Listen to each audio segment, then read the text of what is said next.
You don't need to make a scene to make a point. In life, some exits speak louder than confrontations. Walking away silently is not a sign of weakness. It's a demonstration of emotional intelligence. Because silence is not empty. It's full of intention, discipline, and strength. We are conditioned to believe that closure requires explanation, that every departure needs justification, and that if we don't speak our minds, we're somehow allowing others to win. But the truth is, when you've outgrown a place, a person, or a mindset, staying just to explain why you're leaving only keeps you anchored to something that no longer serves your growth. Leaving silently is a discipline. It's an act of self-respect. It means you've reached a place where your peace matters more than someone else's approval. And that's not selfish, it's wise. Because the energy it takes to defend your value is often energy better spent building the future you deserve. Think about it, if someone truly understood your worth, you wouldn't need to convince them. If an environment was truly aligned with your purpose, you wouldn't feel drained in it. The moment you have to start proving your value is the moment you begin losing it. The louder you shout, the less you're heard. But when you walk away with calm, certainty, and silence, that echo stays. That silence says everything. Sometimes people don't deserve a warning. They deserve distance. Not because you're punishing them, but because you're finally prioritizing you. Because there comes a point when trying to explain your boundaries becomes another way of letting them be crossed. Leaving silently doesn't mean you didn't care. It means you cared deeply, but also knew when it was time to stop bleeding for people who wouldn't even offer you a bandage. You see, growth doesn't announce itself. It moves in quiet ways. It's not always dramatic. It's strategic. The people who are building legacies, who are protecting their inner peace, who are focused on becoming, they don't have time to argue. They don't have time to justify. They don't have time to look back. And yes, it's not easy. It takes strength to walk away without closure. It takes restraint not to respond, but silence protects your dignity. It shows that you're not exiting in anger. You're evolving. You're not escaping. You're elevating. You must begin to understand the power of energy. Where it flows, life grows. So if something is no longer feeding you, emotionally, mentally, spiritually, it's costing you. And when you leave something silently, you are reclaiming that energy, redirecting it into something meaningful. So whether it's a toxic friend, a manipulative partner, a draining job, or even an old version of yourself, learn to leave gracefully, not bitter, not broken, just better. No revenge, no warning, no war, just peace. That's when they know they lost access to something real, not because you shouted, but because you stopped showing up. Let your absence be more powerful than your presence. Let your silence be louder than your words. And let your life, the way you move forward, the peace you carry, the joy you build, speak for you. Because in the end, you don't need to announce your departure to make it impactful. You just need to mean it. And then go, 5K notes of the speech, leaving silently is not weakness. It's an act of emotional strength and self-respect. You don't owe closure to those who consistently devalue your presence. Your silence can carry more impact than any confrontation ever could. Reclaiming your energy is more valuable than winning an argument. True growth often happens quietly. No noise, no drama, just elevation. Leaving silently is not weakness. It's an act of emotional strength and self-respect. In a world that glorifies dramatic exits, loud arguments, and public declarations of boundaries, there's an understated power in simply walking away. It requires immense control, clarity, and maturity to leave without a fight, without needing to be heard, and without waiting for validation. When people hurt us, betray us, or consistently fail to value our presence, our instinct is to defend ourselves. We want them to understand what they did wrong. We want them to see our side. We want to leave them with something that stings as proof that we mattered. But emotional strength is not about proving your worth to those who didn't recognize it in the first place. It's about recognizing your own worth so deeply that you no longer feel the need to explain it. When you choose silence, you are choosing peace over chaos. You're choosing your mental and emotional well-being over temporary satisfaction. It is not easy. In fact, it is often the harder path. It is easier to explode in anger than to hold your ground in stillness. It is easier to type out a message, call them out, expose the truth. But none of that leads to healing if the other person is not ready to receive it. When you leave silently, you're not avoiding conflict. You're rising above it. You're no longer interested in proving a point because you know the point doesn't need proving. The act of walking away without noise is rooted in a deep understanding that your value is not up for debate. Silence speaks volumes. When you're silent, you're no longer participating in a cycle. You're no longer giving energy to someone who has shown time and again that they won't use it to build but to break. That's strength, not reacting when you have every reason to, not responding when your emotions are screaming to, not explaining when you already know your truth. Emotional strength is when you've cried the tears, felt the pain, but still chose not to lash out. You take the hurt and turn it inward, not as poison, but as a source of reflection. You learn from it.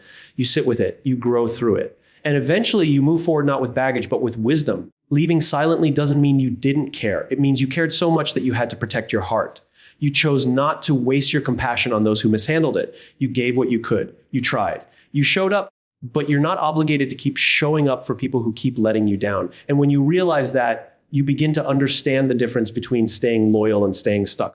It's not your responsibility to fix someone who doesn't see anything wrong in how they treat you. It's not your job to carry the emotional weight of a relationship alone. And it's not your duty to teach someone how to appreciate you. Sometimes the lesson must come from absence. There's incredible power in being able to walk away with your head held high. You don't slam the door. You don't look back. You don't leave a trail of bitterness behind you. You simply go. And in that silence, you make one of the loudest statements of your life that you are choosing yourself, that you are no longer settling for less than what you give, that your peace is more important than someone else's comfort, that your self-respect has finally taken priority over your need to be understood. People will notice, maybe not immediately, maybe not ever, but that's not why you do it. You don't leave silently to be missed. You leave because you've outgrown the space where your value was not seen. And when you can do that, when you can walk away without the need for recognition or revenge, you've stepped into a level of self-worth that can't be shaken.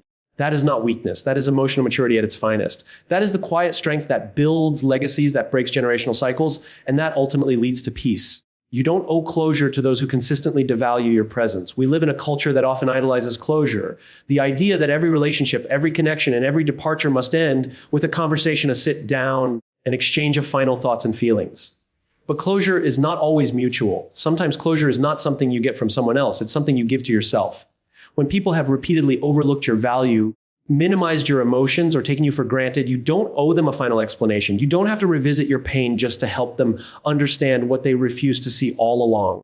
The need for closure often comes from the hope that maybe, just maybe, they'll finally understand your perspective, that they'll apologize, change, or finally treat you the way you deserve to be treated. But if someone didn't see your worth when you were present, they're unlikely to grasp it when you're leaving. The people who cause harm often don't think they did. They dismiss your experiences. They call you sensitive, dramatic, or too emotional. And when that's the pattern, offering them closure becomes another round of trying to justify your hurt to someone unwilling to listen. It is not your job to educate someone on how to treat you if they've had repeated chances and chose not to learn. When you constantly explain your pain to someone who refuses accountability, it becomes a cycle of emotional labor with no reward. You keep talking, they keep deflecting. You bring up facts, they bring up excuses. You expose your wounds, and they point fingers instead of offering healing. That is not closure. That is re-traumatization. That is reopening wounds in the hope that someone else will finally acknowledge them when what you really need is to start healing them yourself. Silently leaving someone who devalued your presence is not about being cold or dismissive. It's about choosing not to reopen a door that only led to disappointment. It's about understanding that not everyone deserves access to your thoughts, your process, or your reasons, especially not those who had the privilege of your presence and wasted it. You don't owe them the final word because they didn't value your first words. You don't owe them a parting gift of understanding when they consistently failed to understand you in the relationship. Giving closure to people who mistreated you is often just another way of giving them control. There is dignity in walking away quietly. There is strength in leaving without seeking validation. When you've been mistreated, you don't need to wait for someone else to acknowledge that pain in order for your healing to begin. You begin it by reclaiming your time, your voice, and your peace. That is closure. It doesn't come from the other person. It comes from the moment you decide that enough is enough, that your energy is too valuable to be spent convincing someone of your humanity. People often assume that silent departures are cold-hearted, but more often, they come from deep emotional exhaustion. After countless conversations that went nowhere, boundaries that were ignored, and feelings that were dismissed, silence becomes a form of self-protection. It's the only option left when words have lost their meaning. You've tried, you've explained, you've asked for better. But when someone consistently chooses not to listen, you have the right to choose silence. Not to hurt them, but to protect yourself. Walking away without closure may feel incomplete at first. You may feel guilt, confusion, or sadness. But those feelings are not signs that you made the wrong decision. They are evidence that you cared deeply, that you invested honestly. And now that care is being redirected inward where it belongs. Closure isn't always about answers. It's about making peace with the absence of them. It's about trusting that you don't need to understand everything to move forward. Some things are not meant to be explained. Some people are not meant to be kept. And some chapters are meant to end without a final page. You don't owe closure to those who've shown you repeatedly that they were never willing to meet you where you stood. Instead, you owe yourself the freedom to move forward without their permission. You owe yourself the space to heal without their interference. And most of all, you owe yourself the chance to choose peace over prolonged pain. Not everyone deserves to hear your goodbye. Some just deserve your silence and the distance that comes with it. Your silence can carry more impact than any confrontation ever could. When someone mistreats you, takes you for granted, or continues to disrespect your boundaries, Your first instinct might be to confront them, to tell them exactly how they made you feel, to expose every detail of what they did wrong. But the truth is, not every action needs a reaction, and not every offense deserves your explanation. Sometimes silence is the most powerful statement you can make. It doesn't come from weakness. It comes from wisdom. It's the quiet confidence that says, I don't need you to understand. I just need to protect my peace. When you choose silence over confrontation, you're choosing strength over chaos. You're refusing to be pulled into unnecessary conflict. Because, let's be honest, many people don't argue to listen. They argue to win. They're not looking to understand your side. They're looking to defend theirs. In those moments, talking becomes noise. Defending yourself becomes exhausting. And confrontation becomes just another battleground where your peace is the casualty. Silence, on the other hand, doesn't need to shout to be heard. It speaks in actions. It says, I know what I'm worth, and I don't have to lower myself to prove it. There is a reason why silence often feels uncomfortable. It's because it forces people to sit with the absence of your energy. When you stop responding, stop justifying, and stop engaging, people are left to face the echo of their own behavior. They start to feel the void you leave behind. And in many cases, that quiet absence does more to open their eyes than any argument ever could. Your silence forces them to deal with the reality that you are no longer available for their disrespect, their games, or their inconsistency. People tend to pay attention when you no longer react, when you no longer rise to the bait. When you stop chasing explanations and start choosing distance, that's when your value becomes undeniable. Because when you walk away without drama, you make it clear that you don't need them. You chose them. And now, you're choosing differently. That shift speaks louder than any carefully crafted monologue. It sends a message that can't be argued with that you're done. And no amount of backtracking can pull you back into something you've already outgrown. Silence is not about ignoring people or avoiding responsibility. It's about recognizing that not all battles are worth fighting. That sometimes preserving your energy is more important than proving your point. Confrontation can often become a loop. Words said in anger, responses that escalate, feelings that get tangled. But silence breaks the loop. It's a clean break, a clear boundary, and a form of strength that few are able to maintain. And the ones who are capable of that restraint often find peace faster because they're not entangled in endless attempts to be understood by those who were never listening in the first place. Silence is an act of self-respect. It says, I will not beg to be seen. I will not fight to be heard. I will not explain my worth to someone who chose to overlook it. It's about walking away when you've said all there is to say and realizing that your energy is too valuable to be wasted on someone who refuses to receive it. And while it may feel like you're leaving things unfinished, you're actually giving yourself the most complete form of closure possible, freedom. Many people confuse silence with indifference. But silence, when it comes from a place of self-awareness, is anything but indifferent. It's full of intention. It's deliberate. It's mature. It's you taking control of your narrative, choosing not to let someone else's behavior define how you respond. It's choosing dignity over drama, stillness over noise, and growth over reaction. In a world that constantly encourages us to respond, to defend, to prove, it takes courage to be quiet. It takes strength to leave unannounced. And it takes wisdom to understand that your silence might say everything they need to hear, not because you spoke it, but because you lived it. When you remove your presence, your voice, and your energy from the equation, what you're really doing is showing that you've elevated beyond the need for validation. That is power. That is impact. And that, more than any confrontation, is how real change begins. Absolutely. Here's the expanded version of the fourth keynote in 700 words. Reclaiming your energy is more valuable than winning an argument. In life, there are countless moments where we are tempted to engage in conflict. Not because we enjoy it, but because we feel the need to defend ourselves, correct the narrative, or prove a point. But the longer you stay in that cycle, the more you begin to realize that the real cost isn't the argument itself. It's your energy. It's the emotional, mental, and spiritual fuel you spend trying to be understood by people who are either incapable or unwilling to see things from your perspective. And when you finally understand this, you begin to shift your focus from being right to being well. Arguments may offer temporary satisfaction, especially when you believe you said something powerful or delivered the final blow in a heated conversation. But what's left afterward? A drained mind, a heavy heart, and often no real change. The person may not truly listen. They may not absorb your words. In fact, they may twist them, deflect responsibility, or try to hurt you back. And then you're stuck in the same loop, giving your time and your emotional power to a situation that doesn't deserve it. But when you reclaim your energy, when you choose silence, distance, or simply walk away, you're doing something infinitely more powerful. You're saying, I refuse to keep investing in this dynamic. I value my peace more than proving you wrong. Your energy is the most valuable currency you have. It shapes your mindset, influences your decisions, and fuels your future. Every conversation you have, every thought you entertain, every relationship you maintain, they all either nourish or drain that energy. So when you get pulled into drama, defensiveness, or dysfunction, you're not just reacting in the moment. You're spending from a limited supply. And if you keep spending it on unworthy battles, You'll find yourself depleted for the things that actually matter. The dreams you're building, the people who do value you, the life you want to create. Those things need your energy far more than someone's opinion ever will. When you prioritize your peace, you begin to notice how much noise you were tolerating before. You see the emotional toll that came with constantly explaining yourself, defending your actions, or fighting to be seen. It's exhausting, and worse, it's often fruitless. Because people who misunderstand you on purpose aren't seeking clarity, they're seeking control. They want the upper hand. They want to keep you in a reactive state where they pull the strings and you respond. But when you stop reacting, when you reclaim your energy and walk away, you take that power back. You're no longer playing the role they assigned to you. You've stepped out of their script and started writing your own. Letting go of the need to win an argument doesn't mean you don't have something to say. It means you've realized that some battles are not worth your breath. That your silence, your absence, your forward movement, those are statements louder than any words you could speak. They show growth. They show restraint. And most importantly, they show that your well-being is no longer up for negotiation. You've decided that your energy is sacred and not everyone is entitled to it. Reclaiming your energy also means learning to sit with discomfort without needing to fix it immediately. It means being okay with not having the last word, with not being understood, with not correcting the lie. Because you know the truth, and the truth doesn't change just because someone refuses to acknowledge it. In fact, the more grounded you become in your own sense of worth, the less tempted you are to chase validation from others. You realize that peace isn't found in proving yourself. It's found in protecting yourself. In every argument, you have a choice of do you want to be right or do you want to be free? Do you want to exhaust yourself trying to convince someone who's already decided not to listen? Or do you want to redirect that energy toward building the life that aligns with your values?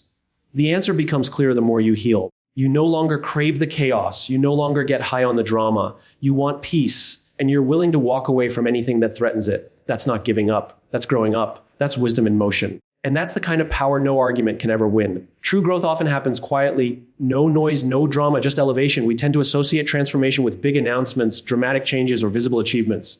But real, lasting growth rarely works that way. It isn't loud or attention-seeking. It doesn't demand validation or approval. Instead, it happens in moments when no one is watching, in the late night reflections, the private decisions, the silent boundaries, and the quiet acts of self-respect that never make it to the surface. Growth is not always a public performance. More often, it's a personal journey. There is something profoundly powerful about a person who evolves in silence, who doesn't need to prove to others that they're healing, changing, or becoming better, who doesn't post about every step, explain every move, or seek applause for their process, because they understand that growth isn't about being seen.